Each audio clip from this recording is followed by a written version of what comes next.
يا ربي صل على المختار طه البشير واغفر لنا كل زله وامحنا في النظير يا ربي صل على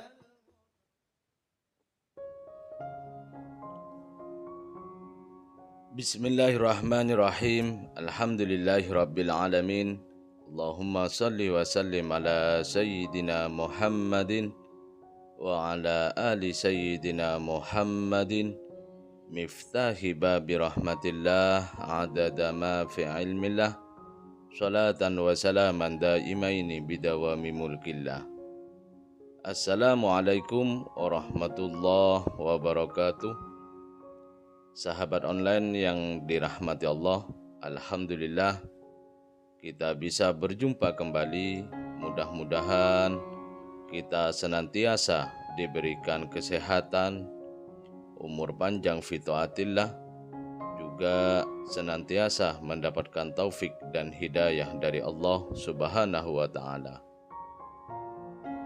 Pada pertemuan kita kali ini, mari kita ngaji bareng Habibana Novel bin Muhammad Al-Idrus, yaitu cara membentuk akhlakul karimah, juga rahasia cara mencetak anak yang soleh dan solehah ala ibunda Habib Novel Al-Idrus.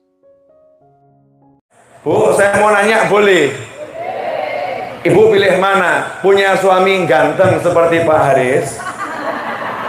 Seperti loh ya, seperti Pak Haris. Ya, kemudian soleh atau ganteng seperti saya tapi nggak soleh? Pilihannya susah ya. Pilihannya suami yang soleh, betul. Sekarang saya naikkan pilihannya. Pilih mana? Punya tetangga yang ahli ke masjid tetapi pelitnya luar biasa, atau tetangga yang suka mabuk tapi dermawannya luar biasa? Pilih yang mana?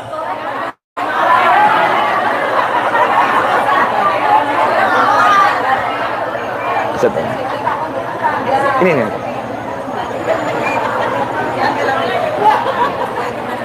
Pilih yang mana? Soleh dermawan. Nah, itu pilihannya salah. Kenapa? Karena pilihannya cuma dua kok. Kan nggak ada pilihan ketiga. Pilih yang mana? Tetangga yang dia ahli masjid tapi pelitnya luar biasa. Yang satu lagi, tetangga ini suka mabuk tetapi dermawannya luar biasa. Kalau memang pilihannya adanya cuman itu, pilih yang mana?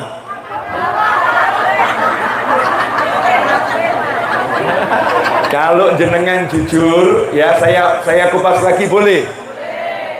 Jenengan punya anak mau masuk kuliah butuh dana 10 juta. Imam masjidnya tonggo jenengan, sugih pol.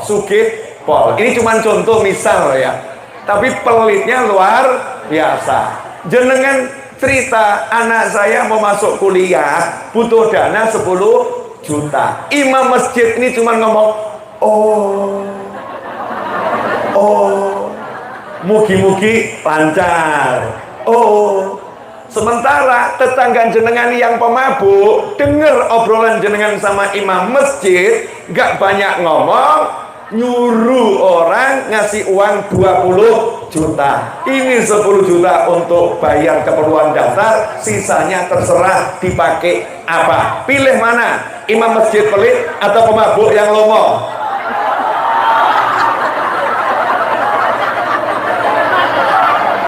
Ini jiwa manusia itu pasti suka sama yang lomo, sama yang dermawan. Saking hebatnya orang dermawan, maka keburukannya itu ketutup. Betul ya? Nanti jenengan akan bilang, oh dia ini kelihatannya imam masjid, tapi pelite pol. Ya insya Allah nggak ada imam masjid yang seperti itu, nggak ada ya. Tapi kenapa saya ambil contoh? Karena kalau imam masjid saja, kalau pelit, keimamannya, kesolehannya ketutup, nggak kelihatan. Yang kelihatannya pelitnya, apalagi kita. Apalagi kita. Sementara pemabuk yang satu ini, karena dia dermawan, masyarakat akan mengatakan moga-moga untuk hidayah. Betul ya? Semoga dapat hidayah. Orangnya baik. Kalau ada yang menghina dia, kita bela. Oh enggak, orangnya baik, orangnya lomo, orangnya dermawan. Kedermawanannya bisa menutup perbuatan maksiat yang dosanya besar, namanya mabuk, minum minuman yang keras. Ini bukti kalau akhlak mulia itu pahalanya luar biasa. Akhlak yang tercela itu dosanya luar biasa. Saking besarnya dosa akhlak yang tercela, sampai kebaikannya ngimami sholat, ahli masjid tidak dilihat oleh masyarakat. Tapi saking besarnya pahala akhlak mulia, sampai dosa mabuknya gak kelihatan oleh masyarakat. Yang kelihatan adalah kebaikannya dalam berderma. Inilah yang dikatakan sesungguhnya seorang hamba. Dalam hadis Nabi Muhammad sallallahu alaihi wasallam menyampaikan sebuah sabda, innar rajula la yudriku bi husni khuluqih darajatas al-qa'imi bil laili adh-dhami'i bil hawajir. Innal mu'min yudriku bi husnil khuluq darajati qa'imil lail wa sha'imin nahar. Dalam berbagai hadis disebutkan, sesungguhnya seorang mukmin yang dia berakhlak mulia, dia akan menggapai pangkatnya orang-orang yang siang hari puasa, malam hari tahajud. Jadi orang-orang yang malam hari tahajud, orang-orang yang siang hari puasa, itu bisa kalah dengan orang yang akhlaknya mulia. Kadang-kadang yang akhlak mulia itu nggak banyak tahajudnya. Kadang-kadang yang akhlak mulia itu sholatnya hanya 5 waktu.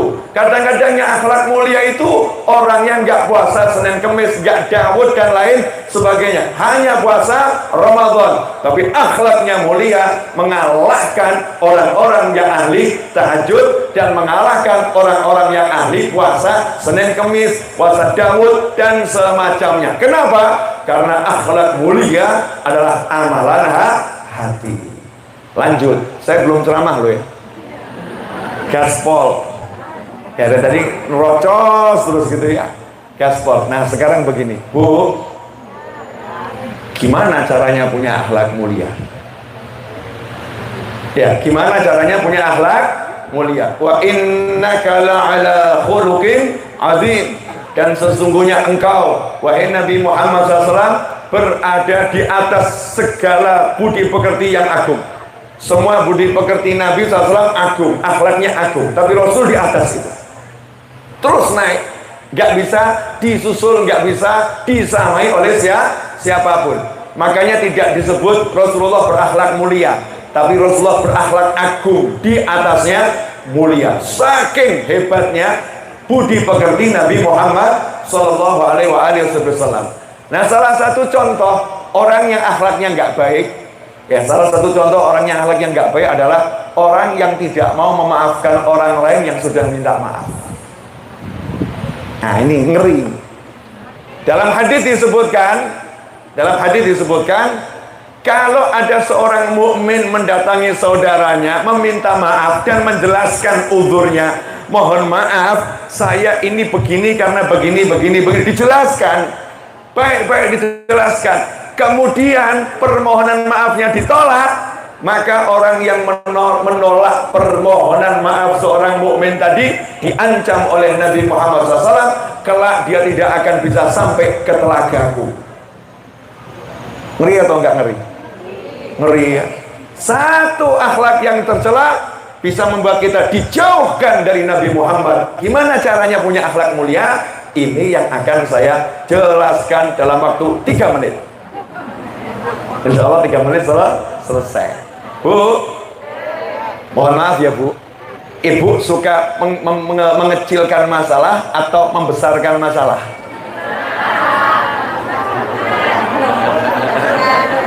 Yang mana? Ibu suka memperkecil masalah atau memperbesar masalah?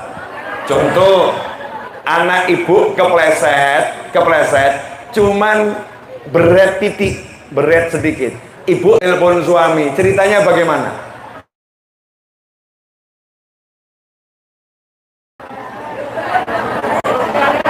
Pulang, ternyata cuman berat dikit. Ceritanya gelundung soek, robek.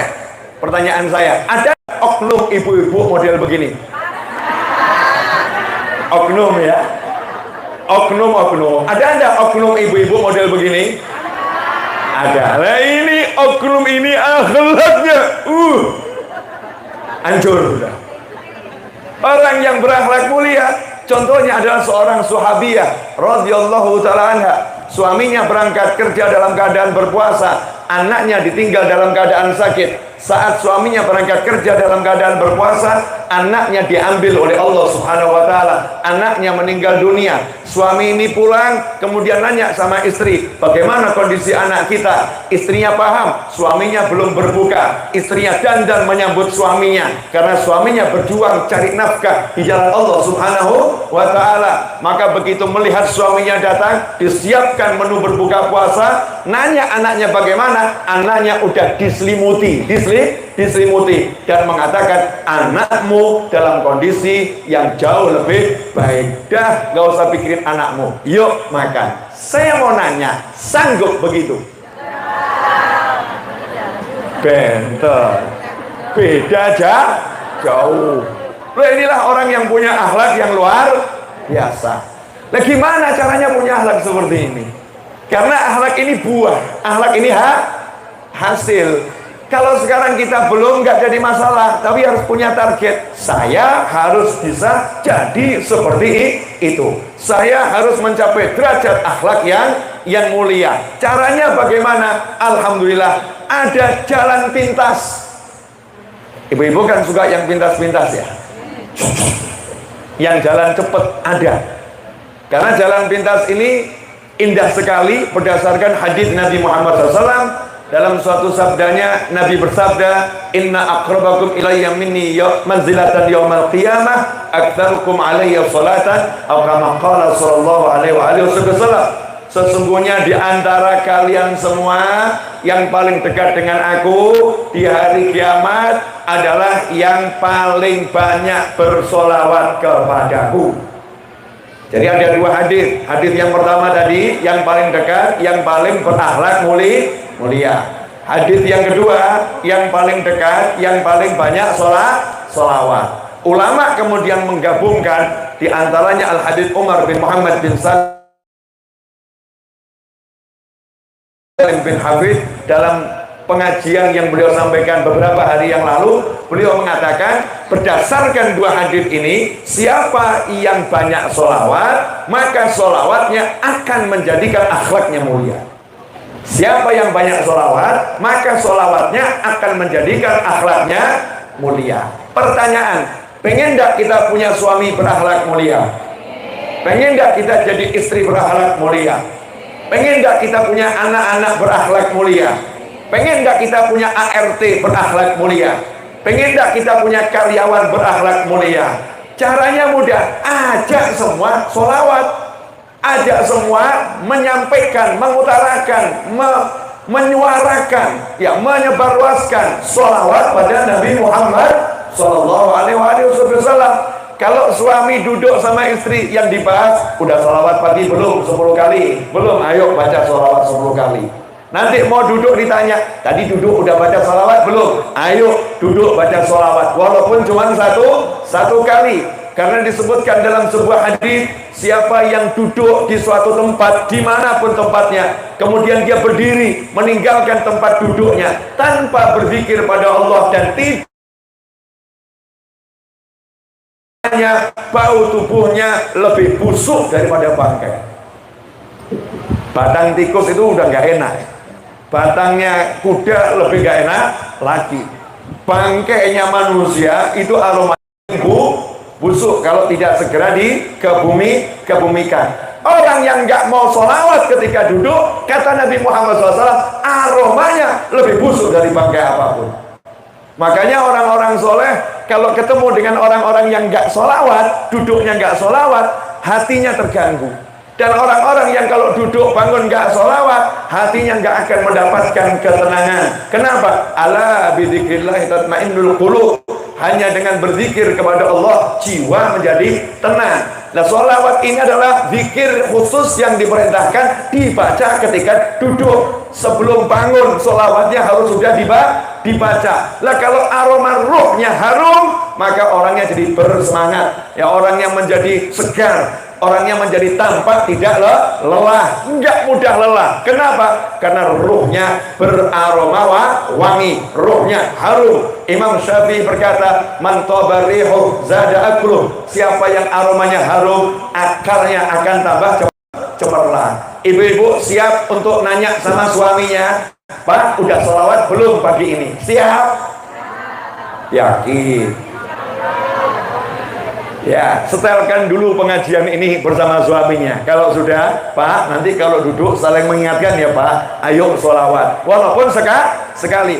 Al-Habib Ali bin Muhammad bin Husain Al-Habsyi radhiyallahu anhu mengajarkan seseorang kalau mau duduk hendaknya mengucapkan Bismillahirrahmanirrahim wa sallallahu ala sayyidina Muhammadin wa ala alihi wa sahbihi wasallam. Kalau mau duduk baca seperti itu, sehingga duduknya sudah bersolawat. Dalam hadis yang lain, siapa duduk kemudian dalam duduknya dia tidak berzikir pada Allah dan tidak solawat pada Nabi Muhammad SAW, maka insya Allah kalau mau akan menyiksanya, kalau Allah mau akan mengampuninya. Artinya kalau kita duduk gak ada nyebut Allah, gak bismillah, gak sholawat, gak terdengar suara zikir pada Allah walaupun sekali, maka itu duduk yang dimurkai oleh Allah Subhanahu wa ta'ala. Apalagi pakai ngerasani, pakai gunjing, pakai ghibah, pakai namimah dan lain sebagainya. Naudzubillah min dzalik. Jelas ibu-ibu? Apa? Shallu ala nabi. Allahumma shalli. Teriakkan ini kemana-mana di majelis-majelis. Shallu ala nabi, shallu ala nabi. Ajak orang bersolawat. Nah, kadang-kadang kita ini aneh kalau ada orang teriak Sallallahu ala Muhammad, sallu ala nabi. Ada orang teriak begitu, kita nggak jawab solawat, tambah kita noleh. Siapa itu? Padahal ajakan sallu ala nabi adalah ajakannya Allah Subhanahu wa ta'ala. Kita contoh dari Allah Subhanahu wa ta'ala. Innallaha wa malaikatahu yusalluna 'alan nabi ya ayyuhalladzina amanu sallu 'alaihi wa sallimu taslima. Itu ada kalimat sallu 'alaihi. Bersolawatlah kalian kepada Nabi Muhammad sallallahu alaihi wasallam. Sehingga kalau kita lagi duduk terus ngomong sama teman-teman sallu alaihi, sallu alaihi, artinya yuk sholawat pada Nabi Muhammad SAW. Kita jawab sallallahu alaihi wasallam, ya Rabbi sholli ala Muhammad, Allahumma sholli ala sayyidina Muhammad. Jangan mingkem, karena orang yang mingkem ketika disebut nama Nabi Muhammad sallallahu alaihi wasallam, maka dia adalah al-bakhilu man dzukitu indahu falam yusalli alayya. Orang pelit yang tadi jenengan enggak mau punya tonggo pelit, nggak mau deket sama orang pelit. Orang pelit itu menurut Nabi Muhammad SAW yang disebutkan nama Muhammad SAW, lidahnya enggan bergerak untuk sholawat pada Nabi Muhammad Sallallahu Alaihi Wasallam. Sallu ala Nabi. Begitu bu, sallu ala Nabi. Ini sengaja saya biasakan biar di mana-mana orang teriaknya sallu ala Nabi. Allahumma shalli alaihi. Jangan kita teriak-teriak yang lain tanpa sholawat. Sholawat ini harus disuarakan. Jelas semuanya? Apa bu? Shallu ala nabi. Allahumma shalli wa sallim wa barik alaih. Nah, yang menarik dalam beberapa majelis saya sampaikan satu hadis Nabi Muhammad SAW riwayat Ibnu Majah. Rasul bersabda, "Man nasiya sholata alayya khati'atu riqal jannah." Atau kama qala sallallahu alaihi wasallam. Siapa yang lupa, siapa yang malas, siapa yang enggan, siapa yang sedikit bersolawat kepadaku, jalannya ke surga nyasar. Ini yang bilang Nabi Muhammad SAW. Hadisnya begitu. Siapa yang enggan, siapa yang malas, siapa yang berat, siapa yang sedikit bersolawat kepadaku, maka jalannya ke surga nyasar. Kalau nyasar sampai enggak? Saya tadi hampir nyasar karena mau cari jalan yang enggak kena banyak mobil. Saya bilang belok sini saja, lurus ketemu kuburan. Ya. Tapi saya lanjutkan perjalanan, akhirnya sampai hikmahnya saya disuruh mendoakan orang-orang yang ada di pemakaman. Nyampe ke sini nggak kena banyak mobil, jadi masuknya mudah. Lah kalau jalan ke surga nyasarnya kemana? Kan pilihannya surga atau neraka. Itulah hebatnya Nabi Muhammad SAW. Rasul nggak mau ngomong umatnya masuk neraka. Gak mau mengatakan kamu akan masuk neraka kalau kamu lupa sholawat. Rasul gak mau ngomong begitu. Gak mau ngecap umatnya masuk neraka. Tapi pakai bahasa halus. Kamu kalau malas sholawat, kamu kalau dikit sholawat, kamu kalau enggan sholawat, jalanmu ke surga kesasar loh. Jalanmu ke surga kesasar. Pertanyaan saya, berarti yang diajak bicara jalannya kemana nih? Selama ini jalan ke surga atau enggak ke surga? Ke surga.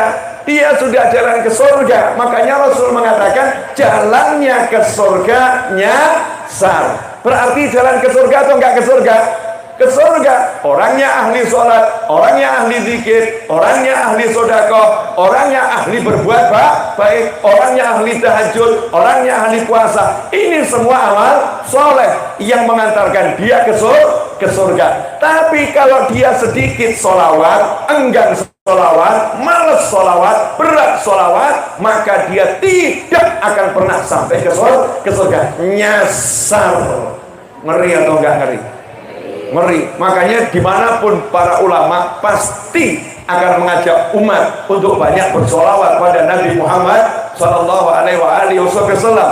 Dan menariknya, ternyata solawat pada baginda Muhammad SAW adalah salah satu cara birrul walidain, berbakti kepada kedua orang tua. Siapa banyak bersolawat pada Nabi Muhammad SAW, maka dia sudah berbakti kepada kedua orang tuanya. Pertanyaannya, apa hubungannya solawat dan birrul walidain? Betul ya? Bib, kok nggak nyambung ya Bib, solawat sama birrul walidain? Nyambungnya di sini.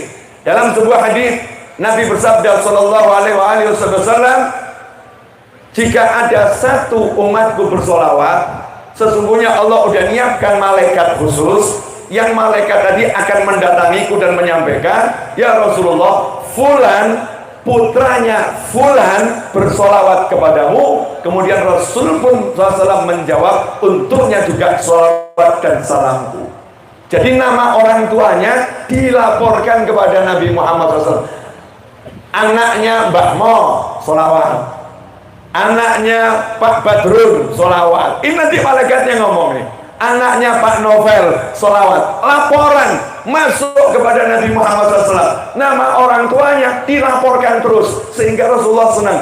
Oh, ini bapaknya baik, ini ibunya baik. Kenapa? Terbukti anaknya soleh, sehingga orang tuanya dikenal sebagai orang tua yang baik berkat anaknya solawat pada Nabi Muhammad Sallallahu Alaihi Wasallam. Karena itu yuk kita ajarkan keluarga kita solawat. Sayangnya ini kurang kita ajarkan. Kita nggak nanya sama anak, hari ini udah sholawat pagi belum? Udah sholawat sore belum? Siapa sholawat pagi 10 kali, sholawat sore 10 kali, maka dia pasti dapat syafaatku. Begitu kata Nabi Muhammad Sallallahu Alaihi Wasallam. Ibu-ibu dan pemirsa dimanapun antum berada, saya akan jelaskan 1 menit. Bu, di samping saya ada Mas Haris. Ya, ada Mas Haris. Pengalaman hidup di masyarakat. Betul? Di belakang saya ada bunyai-bunyai, ada yang bunyai sehat walafiat. Pengalaman hidup di masyarakat. Saya mau nanya ya Bu, tolong dijawab jujur. Jujur ya. Jenengan mau minta tolong sama seorang gubernur, mudah atau susah?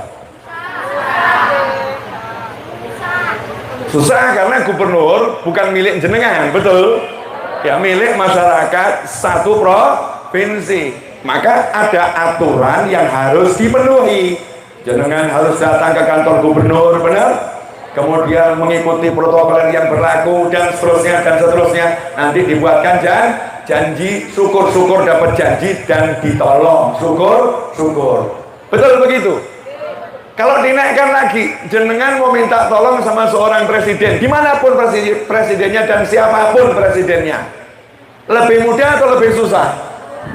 Presiden milik satu negara, yang mau minta tolong banyak, betul? Nah sekarang kalau mau minta tolong sama Nabi Muhammad SAW itu mudah atau susah? Ternyata mau minta tolong sama Kanjeng Nabi Muhammad SAW itu murah, mudah, gratis, dan pasti ditolong. Bagaimana itu? Rasul menyatakan SAW, siapa yang pagi salawat padaku 10 kali, sore salawat padaku 10 kali, aku jadi penolongnya. Pripun ngaten. Sallu ala Nabi. Bayangin coba. Rasulullah akan menolong kita kalau kita sholawat 10 di pagi hari, sholawat 10 di sore hari. Mudah atau susah? Coba kalau Rasul bersabdanya seperti ini, siapa yang malam tahajud 1000 rakaat, saya akan menolong dia. Mundur semua. Atau siapa yang puasa Daud, saya akan menolong dia. Mundur atau nggak mundur? Mundur. Sedikit orang yang berhasil. Benar kan ya? Tapi karena sayang, wa ma arsalnaka illa rahmatan lil alamin. Nabi Muhammad SAW ini rahmat bagi jagat raya, terkhusus untuk umatnya. Rasulullah SAW pengen semua umatnya selamat. Makanya Rasulullah mengobrol murah pertolongannya. Aku akan menolong dia. Syaratnya pagi sholawat 10 kali, sore sholawat 10 kali. Pertanyaan saya, itu mudah atau mudah? Mudah atau mudah? Mudah atau mudah? Murah atau gratis? Masya Allah. Yang nolong siapa? Yang milik jagat raya. Kalau nggak ada beliau, nggak ada surga, kata Allah Ta'ala. Laulaka ya Muhammad SAW. Kalau bukan karena engkau, tidak aku ciptakan semuanya. Dan tidak ada satupun yang bisa masuk surga sebelum pintu surga dibuka oleh Nabi Muhammad SAW. Rasul yang luar biasa ini ternyata mengobrol murah pertolongannya. Akan aku tolong, akan aku tolong, akan aku tolong, akan aku tolong. Syaratnya sholawat 10 di pagi hari, sholawat 10 di sore hari. Nah kalau yang 10 aja ditolong, apalagi yang 100, apalagi yang 1000. Karena itu Rasul menyatakan SAW, yang paling dekat dengan aku di hari kiamat adalah orang yang paling banyak bersolawat kepadaku. Oke, sampai di sini. Ternyata ada seorang anak yang akhlaknya belum mulia. Gimana cara merubahnya? Yang sering membuat akhlaknya anak nggak mulia itu kadang ibunya sendiri.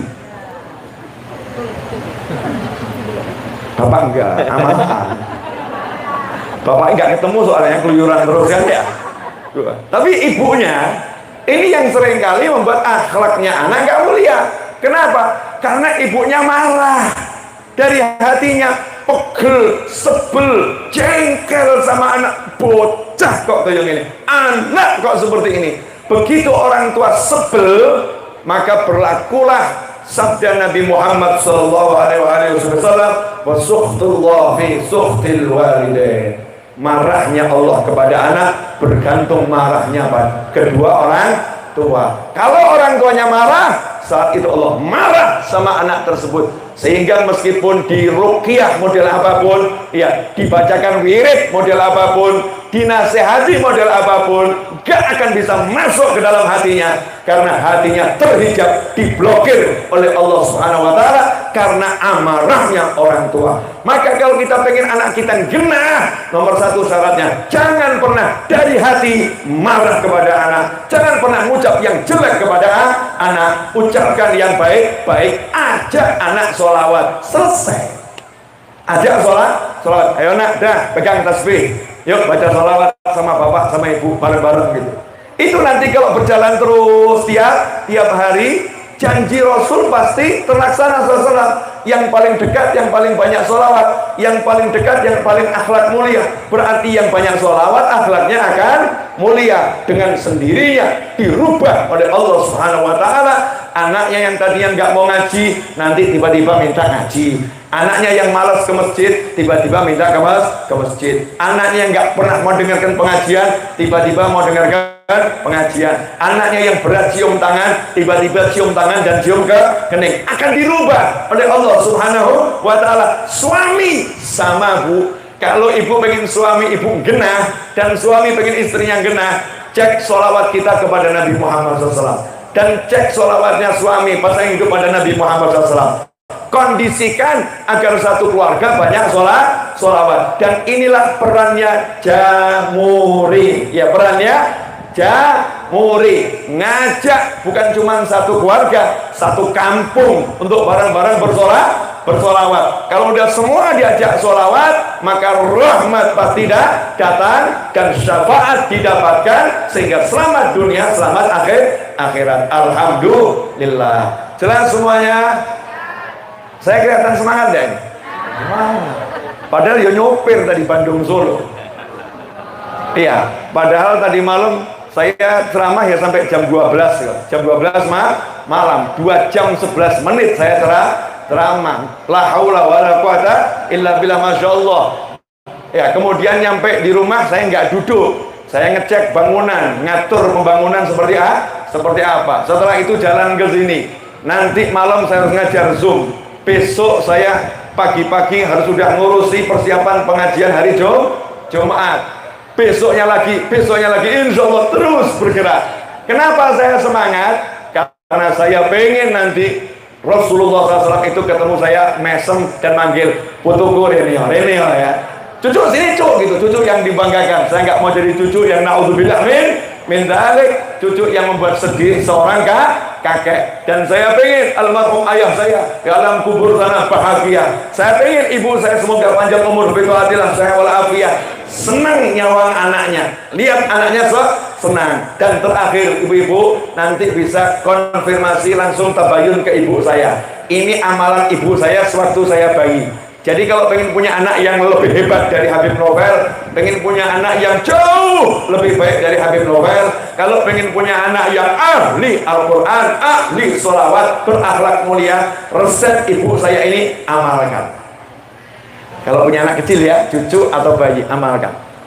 Dulu ibu saya itu kalau ngundang saya begini, La ilaha illallah, La ilaha illallah, Muhammadun Rasulullah, Naufal Waliullah. Kalau ngundang saya begitu sambil ditidurkan, tanya ibu saya. Tuh, betul mah ya? La ilaha illallah, La ilaha illallah, Muhammadun Rasulullah, Naufal Waliullah. Loh, saya masih bayi kok. Kalau udah gerang yang gelundung bareng ya. Masih bayi, digudangnya begitu. Lah ini ucapan baik seorang ibu. Sederhana, simple. Mengucapkan kalimat tahlil. Kemudian menyebut nama Nabi Muhammad sallallahu alaihi wasallam. Kemudian doa, Naufal Waliullah. Semoga anakku yang namanya Naufal ini jadi wali Allah. Maka saya yakin, seyakin-yakinnya, saya suatu saat nanti pasti akan jadi wali Allah. Karena doa orang tua gak mungkin ditolak sama Allah. Doa walidain, doa kedua orang tua untuk anaknya pasti kabul meskipun orang tuanya kafir. Apalagi orang tuanya muslimah yang taat pada Allah Subhanahu wa Ta'ala. Makanya ibu-ibu gak usah repot, anaknya walaupun udah gerang waktu tidur kudang elus-elus la ilaha illallah, iya dizikirin. Kemudian dikatakan kalau namanya Budi waliullah, namanya Selamat waliullah, dengan senang hati. Itu doa yang baik. Sekarang yang begini-begini ini hilang, yang ada goyang TikTok, yang ada goyang TikTok, sama anaknya bayi goyang TikTok, gak ada zikir, gak ada sholawat, gak ada kalimat-kalimat thayyibah, hilang. Orang-orang tua dulu sederhana, mungkin lagunya gak jelas, lagunya gak gak jelas, tapi maknanya jelas dan diterima oleh Allah Subhanahu wa Ta'ala. Alhamdulillah. Dan alhamdulillah sejak pulang umroh sampai sekarang saya belum leren. Saya pulang umroh hari Jumat, landing di Jakarta jam 8 pagi, kemudian lanjut pada zuhur habis Jumatan ke puncak. Dari puncak ceramah sampai jam 12 malam, paginya hadir akad nikah, siangnya terbang ke Solo, sorenya jalan ke Madiun, sampai subuh di Madiun, balik Solo, muter terus sampai hari ini. Senang hatiku. Ya, hati senang. Kenapa senang? Karena ketemu orang-orang yang menyenangkan. Kalau mau uang ruwet aku mau. Saya nggak mau ketemu orang ruwet. Ketemunya orang-orang yang menyenangkan, orang-orang yang duduk cari ilmu, orang-orang yang duduk ingat sama Allah, orang-orang yang duduk ingat pada Nabi Muhammad Sallallahu Alaihi Wasallam. Jelas ibu-ibu? Tolong suarakan di majelis, di pengajian, di rumah, di kantor, dimanapun duduk kalimat Sallallahu Alaihi Muhammad Sallallahu Alaihi Nabi Allahumma shalli alaihi. Suarakan itu, siap? Ajak orang sholawat. Nanti kalau suaminya marah, ibu sholawat, kemudian ingatkan, Pak, sholawat ya Pak, tapi hati-hati, mungkin ngeluih ngamuk nih.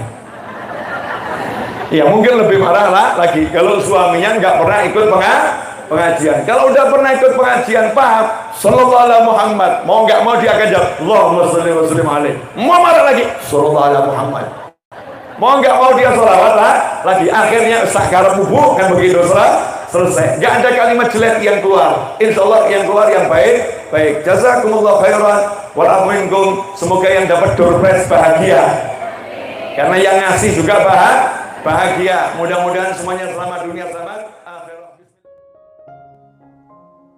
Alhamdulillah, kita telah menyimak penjelasan dari beliau. Semoga ilmu yang telah kita peroleh ini dari Habibana Novel bin Muhammad Al-Idrus menjadi ilmu yang bermanfaat bagi kita, keluarga, dan anak cucu kita. Dalam kajian ini, Habib Novel bin Muhammad Al-Idrus menjelaskan cara mencetak atau membentuk akhlak yang baik. Selain dengan memperdalam pendidikan agama, juga bisa dengan memperbanyak sholawat. Dengan artian, orang yang banyak sholawat kepada Nabi Muhammad Sallallahu Alaihi Wasallam, dirinya akan dirubah akhlaknya menjadi baik oleh Allah Ta'ala, serta mendapat kedudukan yang tinggi di sisi Allah Ta'ala. Juga di antara keutamaan bersolawat, yaitu orang yang bersolawat berarti dirinya telah birrul walidain, berbuat baik kepada orang tuanya. Karena ketika ia bersolawat, malaikat akan menyampaikan solawatnya kepada Rasulullah Shallallahu Alaihi Wasallam bahwa nama fulan, anak dari fulan, bersolawat kepada engkau ya Rasulullah. Dan Rasulullah Shallallahu Alaihi Wasallam menjawab salamnya dan solawatnya. Orang yang bersolawat telah mengenalkan nama orang tuanya kepada Rasulullah Shallallahu Alaihi Wasallam. Habib Novel juga memberikan amalan. Jika kita ingin mempunyai anak yang soleh, di antaranya ketika masih bayi, doakan yang baik, bacakan zikir, bacakan sholawat, dan sebagainya. Seperti yang Ibunda Habib Novel Al-Idrus lakukan kepada beliau. Semoga kita bisa memahami dan senantiasa mengamalkan dari apa yang telah beliau sampaikan. Semoga segala hajat baik kita dan saudara seiman kita segera dikabulkan, segera diwujudkan oleh Allah Ta'ala. dan semoga hidup kita berkah dan dipenuhi dengan kebahagiaan. Amin ya rabbal alamin. Wallahu a'lam bishawab. Semoga barokah dan manfaat. Assalamualaikum warahmatullahi wabarakatuh.